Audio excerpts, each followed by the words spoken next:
اعوذ باللہ من الشیطان الرجیم بسم اللہ الرحمن الرحیم۔ سورہ یاسین۔ سورہ یاسین کے شروع کرنے سے پہلے یہاں ایک تحریر حضرت مفتی محمد شفیع صاحب رحمۃ اللہ تعالی علیہ نے لکھی ہے۔ وہ فرماتے ہیں، آج جبکہ میں سورہ یاسین کی تفسیر شروع کر رہا ہوں، ماہ صفر کی 9 تاریخ ہے۔ ماہ صفر 1355 ہجری میں اسی تاریخ کو میرے والد ماجد مولانا محمد یاسین صاحب رحمۃ اللہ علیہ کی وفات ہوئی تھی۔ اس سورہ کے ساتھ نام میں اشتراک اور تاریخ وفات نے ان کی یاد کو تازہ کر دیا۔ مطالعہ کرنے والے حضرات سے درخواست ہے کہ احقر اور میرے والدین کے لیے دعائیں مغفرت فرماویں، اور کوئی ہمت کرے اور سورہ یاسین پڑھ کر ایصال ثواب کر دے تو سبحان اللہ۔ ہم اللہ رب العزت سے دعا کرتے ہیں کہ اللہ تعالی جل جلالہ وعم نوالہ حضرت مفتی محمد شفیع صاحب رحمۃ اللہ علیہ، ان کے والد ماجد حضرت مولانا محمد یاسین صاحب رحمۃ اللہ علیہ، اور ان کی اولاد حضرت مفتی رفیع عثمانی صاحب دامت برکاتہم العالیہ، مفتی محمد تقی عثمانی صاحب دامت برکاتہم العالیہ، مولانا محمد ولی راضی صاحب دامت برکاتہم العالیہ، اور ان حضرات کی بھی اولاد کو اپنی رحمت واسعہ نصیب فرمائے، اور تمام جو حضرات اس دنیا سے رخصت ہو گئے ہیں اللہ ان کی مغفرت فرمائے، اور جو بزرگان دین اللہ رب العزت نے ہمارے سر پر ابھی سلامت رکھے ہیں اللہ تعالیٰ ان کو صحت و تندرستی اور عافیت نصیب فرمائے، اور صحت و تندرستی کے ساتھ اللہ رب العزت ان کا سایہ ہمارے سروں پر تا دیر قائم دائم رکھے، اللہم آمین۔ اعوذ باللہ من الشیطان الرجیم، بسم اللہ الرحمن الرحیم،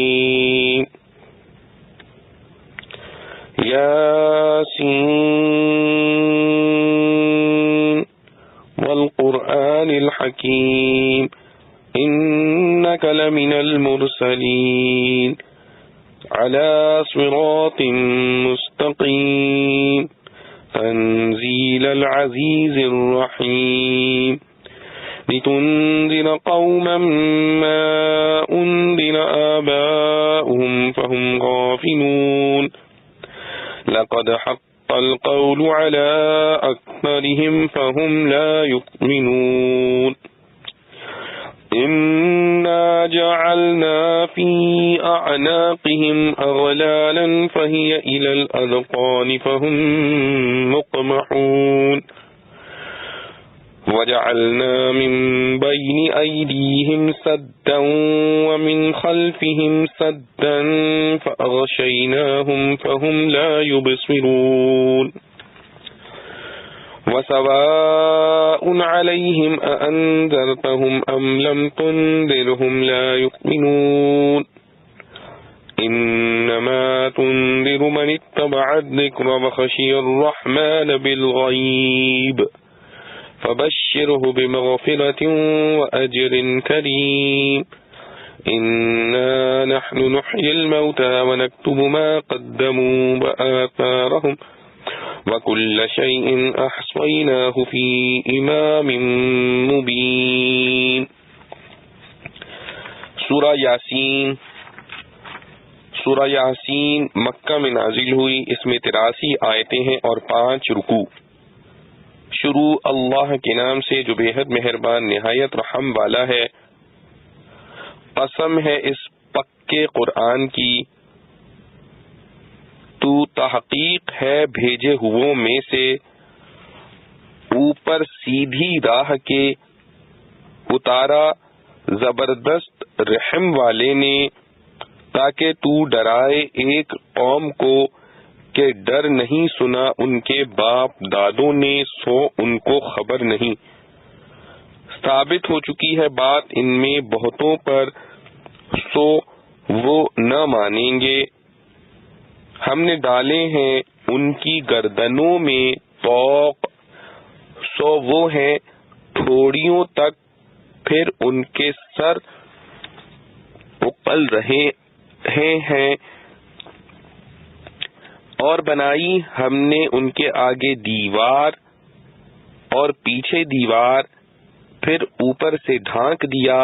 سو ان کو کچھ نہیں سوجھتا، اور برابر ہے تو ان کو ڈرائے یا نہ ڈرائے، یقین نہیں کریں گے۔ تو ڈر سنائے اس کو جو چلے سمجھائے پر، اور ڈرے رحمان سے بن دیکھے، سو اس کو خوشخبری دے معافی کی اور عزت کے ثواب کی۔ ہم ہیں جو زندہ کرتے ہیں مردوں کو اور لکھتے ہیں جو آگے بھیج چکے اور جو نشان ان کے پیچھے رہے، اور ہر چیز گن لی ہم نے ایک کھلی اصل میں۔ خلاصہ تفسیر،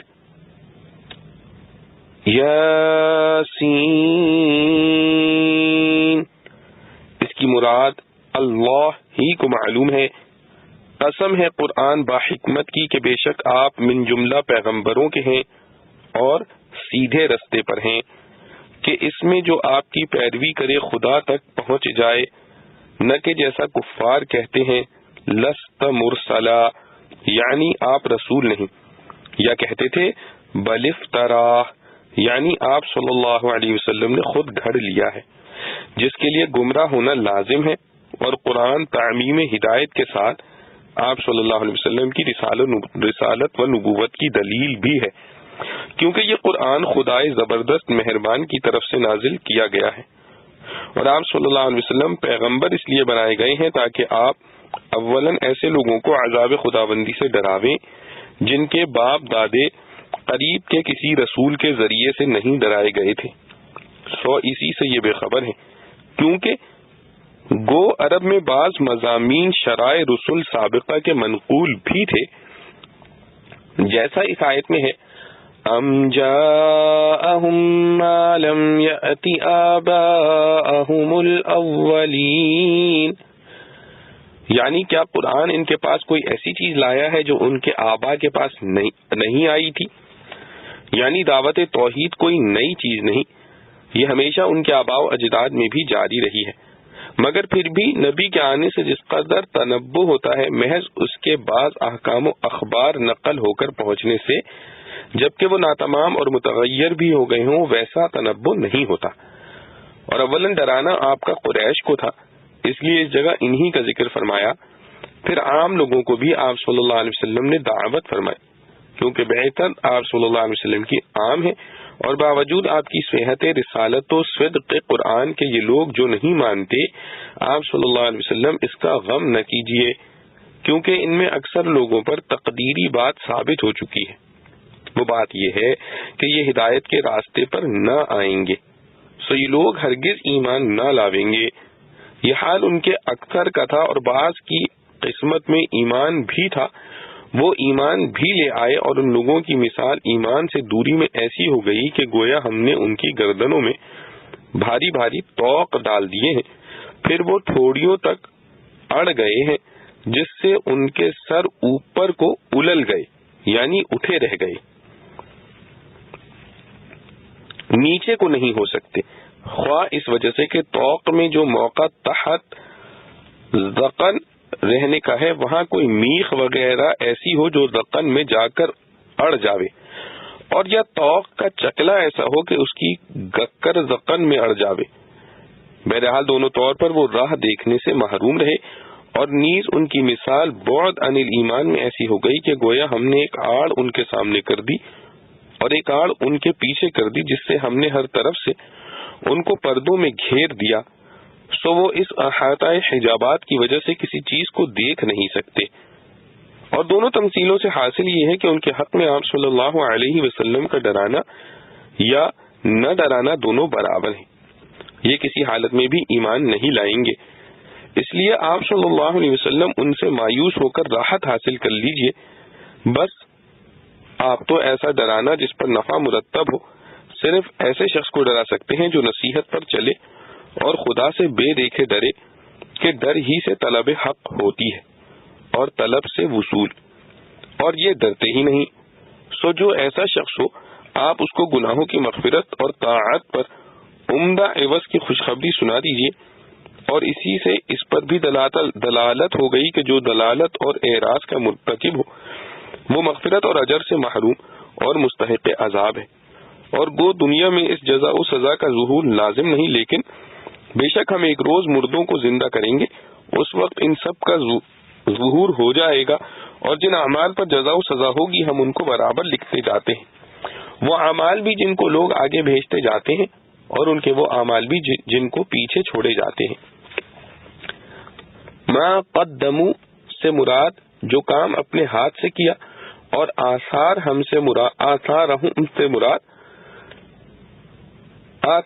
سے مراد وہ اثر جو اس کام کے سبب پیدا ہوا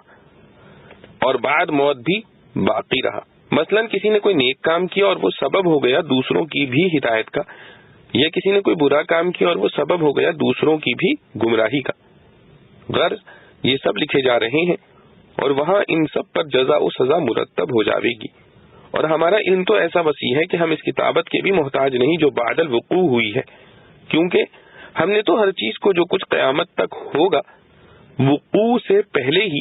ایک واضح کتاب یعنی لوح محفوظ میں ضبط کر دیا تھا۔ محض بعض حکمتوں سے اعمال کی کتابت ہوتی ہے، پس جب قبل وقوع ہم کو سب چیزوں کا علم ہے تو بعد وقوع تو کیوں نہ ہوتا، اس لیے کسی عمل سے مکرنے یا پوشیدہ رکھنے کی گنجائش نہیں، ضرور سزا ہوگی، اور لوح محفوظ کو واضح با اعتبار تفصیل اشیاء کے کہا گیا ہے۔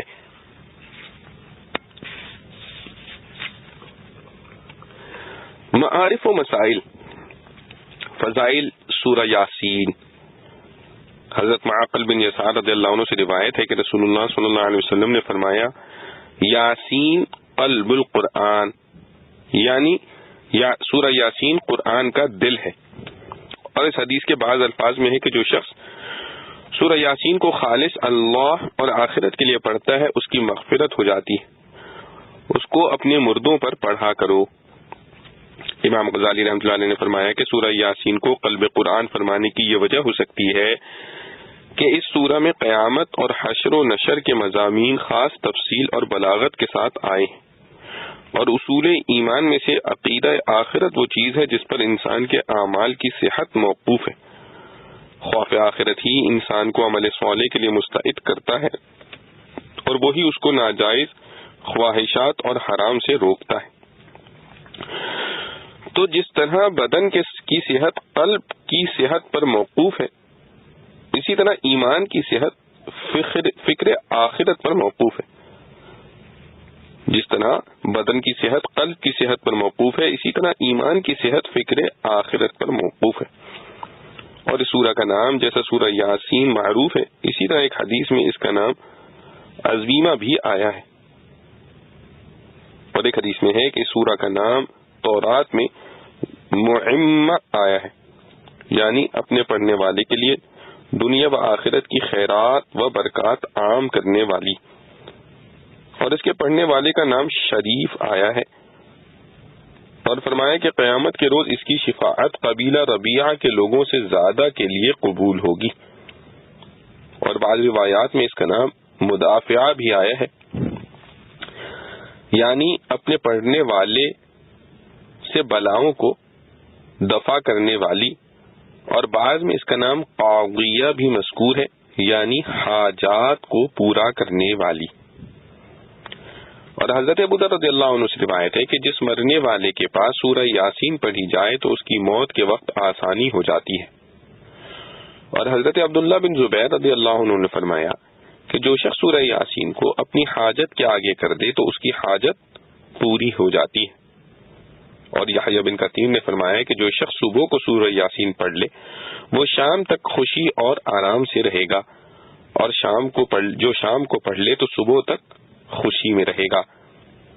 اور فرمایا کہ مجھے یہ ایسے شخص نے بتلائی ہے جس نے اس کا تجربہ کیا ہے۔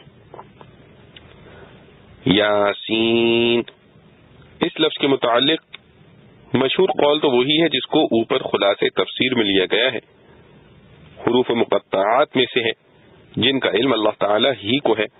عام بندوں کو نہیں دیا۔ اور ابن عربی نے احکام القرآن میں فرمایا کہ امام مالک رحمۃ اللہ علیہ نے فرمایا کہ یہ اللہ کے ناموں میں سے ایک نام ہے،